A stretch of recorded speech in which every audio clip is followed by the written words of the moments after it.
जय श्री राधे। एक साधक ने एक प्रश्न पूछा है कि जगत गुरु श्री कृपालु जी महाराज बताते हैं कि रूप ध्यान में श्री कृष्ण का सबसे मधुर स्वरूप है 16 वर्ष के श्री कृष्ण, यानी किशोर अवस्था वाले श्री कृष्ण।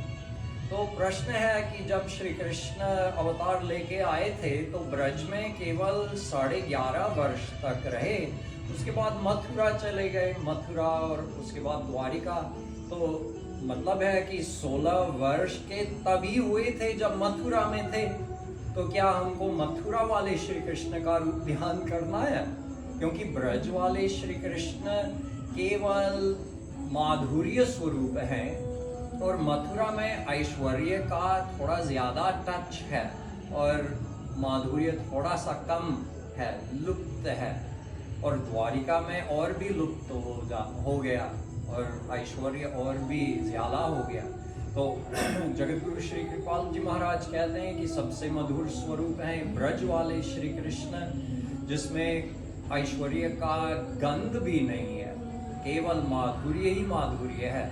तो जब वे 16 वर्ष तक ब्रज में रहे नहीं तो हम कैसे उनके 16 वर्ष वाले स्वरूप का रूप ध्यान कर सकते हैं ब्रज की लीलाओं में? तो इसका उत्तर सुनिए। श्री कृष्ण अपने दिव्य लोक में हमेशा 16 वर्ष के स्वरूप में रहते हैं और जब यहाँ भी आते हैं तो एक लीला तो चलती रहती है कि जैसे श्री कृष्ण तुरंत पैदा हुए बच्चे के रूप में हैं, फिर थोड़ा सा बड़े हो रहे हैं, बड़े हो रहे हैं, बड़े हो रहे हैं, 5 वर्ष के हो गए, 10 वर्ष के हो गए हैं। ऐसी लीला होती है जो सभी देख सकते हैं और सभी ने देखा है जो भी था ब्रज में। लेकिन दूसरे स्वरूप से श्री कृष्ण कोई भी लीला कर सकते हैं। जैसे मान लो कि श्री कृष्ण ग्वाल बालों के साथ गए थे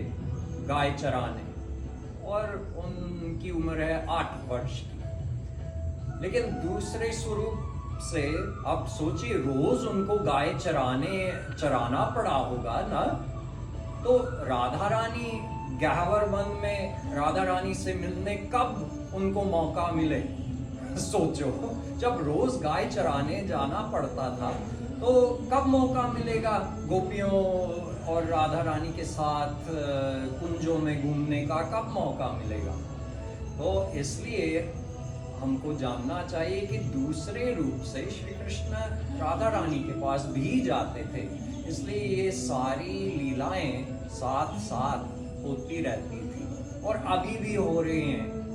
तो श्री कृष्ण कोई भी रूप कभी भी धारण कर सकते हैं। जब वे यहाँ थे 2 वर्ष के थे तब भी 16 वर्ष के स्वरूप धारण करके कोई दूसरी लीला भी कर सकते थे और अनादिकाल से हमेशा अपने दिव्य लोक में भी अपने किशोर अवस्था में ही रहते हैं। अगर किसी को इच्छा है तो कभी भी उनके छोटे नवजात शिशु वाला स्वरूप का रूप ध्यान भी कर सकते हैं, लेकिन हमको छूट है, जैसे अपना मन पसंद करता है उसी उम्र के श्री कृष्ण का रूप ध्यान कर सकते हैं। लेकिन जगत गुरु श्री कृपाल जी महाराज के सिद्धांत के अनुसार सबसे मधुर स्वरूप है उनके किशोरावस्था का स्वरूप, यानी 16 वर्ष वाले श्री कृष्ण। जय श्री